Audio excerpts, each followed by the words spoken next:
സ്ത്രീകൾക്കും ട്രാൻസ്ജെൻഡറുകൾക്കും യു.ഡി.എഫ് സർക്കാർ ഇന്ദിരാ ഗ്യാരണ്ടി പദ്ധതി പ്രകാരം സൗജന്യ യാത്ര അനുവദിച്ചതിന് അഭിവാദ്യമർപ്പിച്ച് മണലൂർ മണ്ഡലം കോൺഗ്രസ് കമ്മിറ്റി കാഞ്ഞാണി ബസ് സ്റ്റാൻഡിൽ കെ.എസ്.ആർ.ടി.സി ബസിന് സ്വീകരണം നൽകി. സ്വീകരണ യോഗം ഡി.സി.സി സെക്രട്ടറി കെ.ബി. ജയറാം ഉദ്ഘാടനം ചെയ്തു.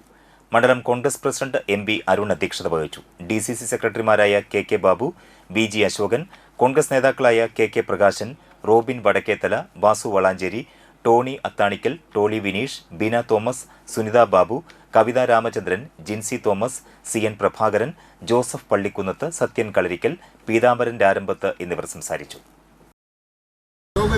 അവരുടെ സേവനം വേണമെന്ന കാഴ്ചപ്പാടിൽ അവരെ ഒപ്പം നിർത്തിക്കൊണ്ട് അവർക്ക് കേരളത്തിലെ ആകമാനം സൗജന്യ യാത്ര അനുവദിക്കുവാൻ യു.ഡി.എഫ് സർക്കാർ തീരുമാനമെടുക്കുകയും അത് ഇന്നലെ നടപ്പിലാക്കുകയും ചെയ്തു കഴിഞ്ഞിരിക്കുകയാണ്.